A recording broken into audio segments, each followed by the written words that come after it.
There is a simple and very common mistake that most losing traders make. I'll explain what that is in this week's Stockscores Market Minutes. Plus, I will provide my analysis of the overall markets. There have been some important developments this week that may be positive for the future. And then finally, we'll look at the day trade of the week on FOXO.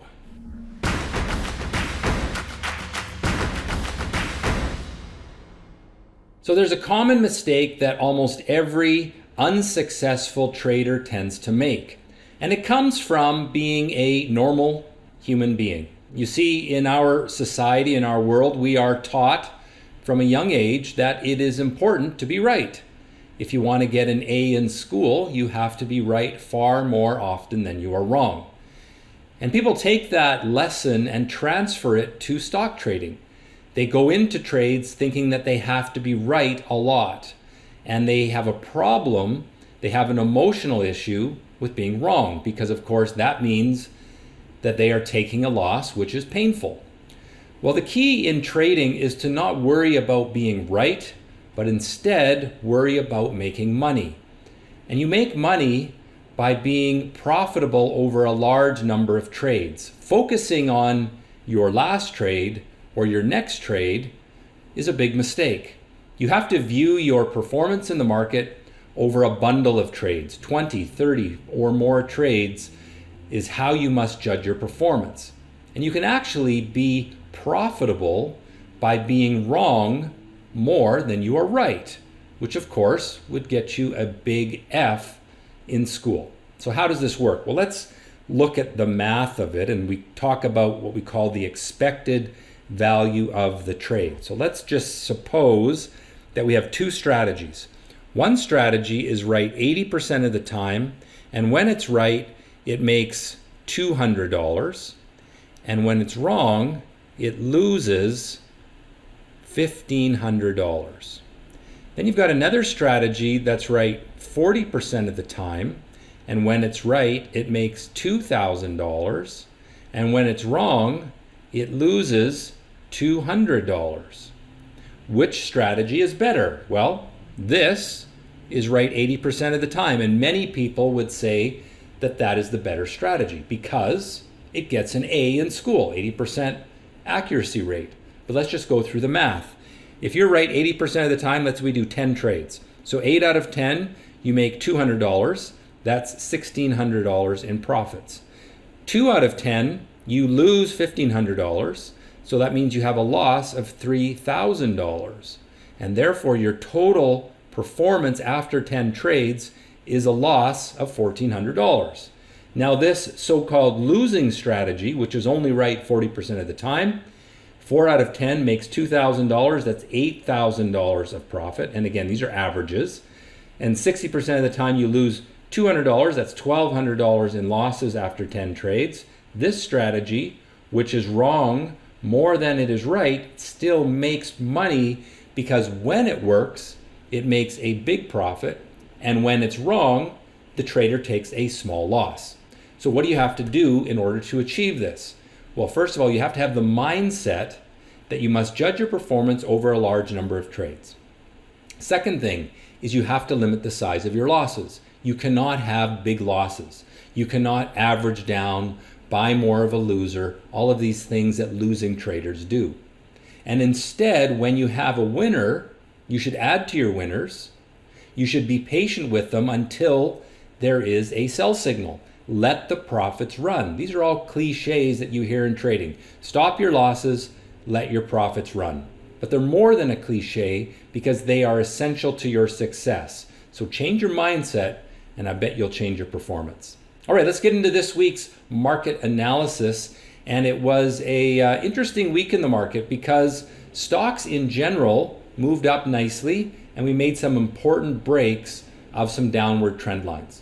So let's jump to the chart of the S&P 500. And what I have here is the intraday chart going back a month. And you can see that we have rising bottoms on the chart. The buyers are in control. And we broke through a little bit of short-term resistance midweek this week. Now, when we go to the 3-year chart, you can see that we're doing what I've been talking about for a long time now in this weekly video. We've broken the downward trend line from a rising bottom.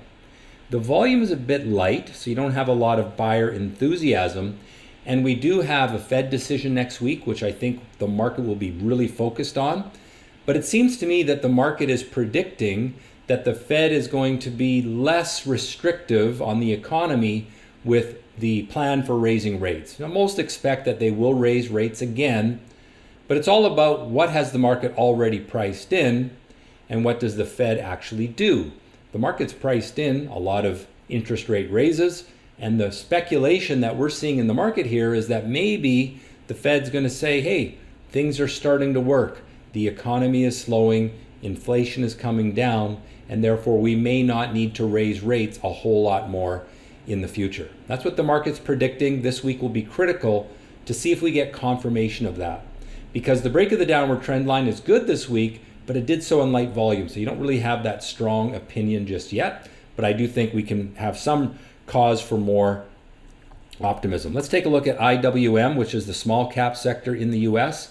Very similar chart there, and we've been seeing some pretty good trades among the small caps. It seems like the retail trader is coming back to the market. You're seeing that break 2 weeks ago now and starting again to resume that breakout this week. Let's go to the Canadian market and see how it's looking. It is a little different because of its emphasis on commodity stocks. The 1 month chart, you can see a nice upward trend there. So the short-term move is positive. And then on the 3-year chart, we are breaking through this level of resistance from a rising bottom. Upside a little bit limited because that's about as far as you're going to get until you hit resistance, but it does look like the market wants to go there. All right, well, since we've talked about a commodity-based market like the Canadian, let's take a look at gold. There's the daily chart of gold, still buyers in control. How about oil? USO is one of the ETFs that I like to look at for oil. And in the short term, it's been trending down, but in the last 2 months, it started to resume its upward trend or come back. And what's critical is this 3-year chart. Shown this just about every week. There you see that long-term upward trend line, which it's been dancing along for a little while. If we can make a decisive break up, then we should move back up to those highs.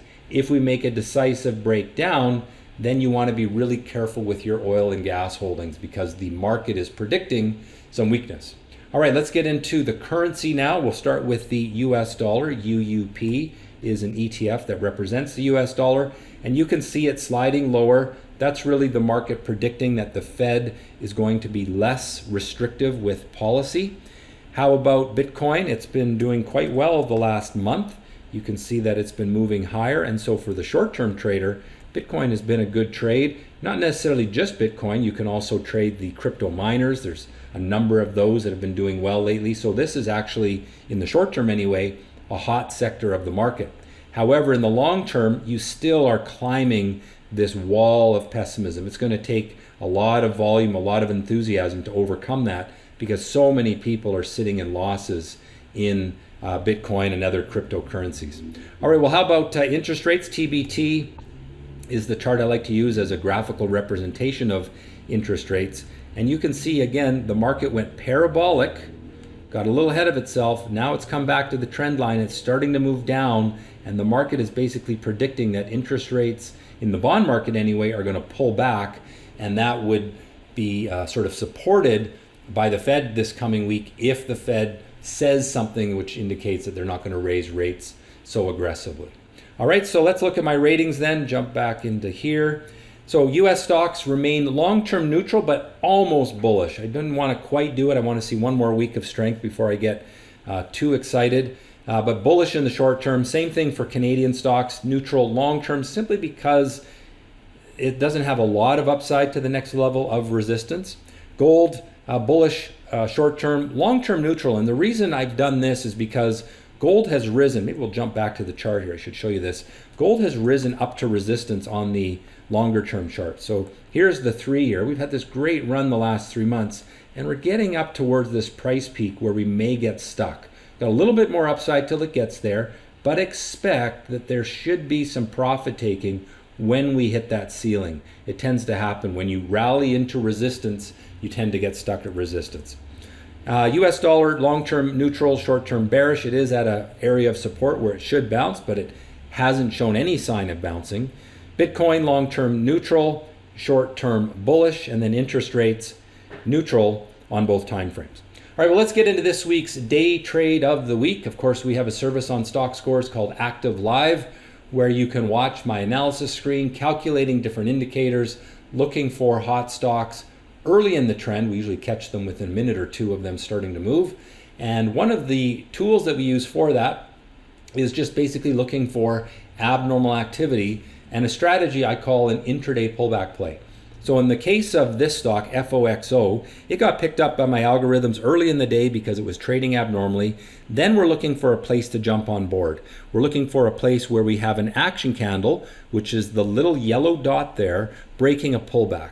And it's all automated. You can see here, this is an excerpt of what the screen would display. And at the time here, it doesn't show it because it's over to the right, but this is the entry point. The original entry point gets up as high as 18 times risk, and it closes at 6.35. So what does that mean? That means if we draw some lines, we're going to go here's entry, and then that's 18 times risk up to the peak of the day. I'm not drawing those very well. And I would say you wouldn't sell, obviously, at the high because you got to wait for a breakdown. But when a stock goes parabolic like this that quickly, you want to take the profit is on the first sign of weakness was right there, which is about 12 times risk, I would guess. So that's for every $100 risk, $1,200 profit. Day trading has definitely improved this month in January. It was kind of sleepy going into Christmas. Definitely a lot better. There's hot stocks every day, 1 to 5 every day that are big movers. And that shows us that those retail traders are coming back. We're seeing that supported in the chart of the IWM, in the chart of Bitcoin, which are areas where retail traders like to trade. So what do you think? What is your big mistake in the market? Leave a comment in the comments below. Love to pay attention to those, and maybe I'll do a video on some of these mistakes and perhaps offer some solutions.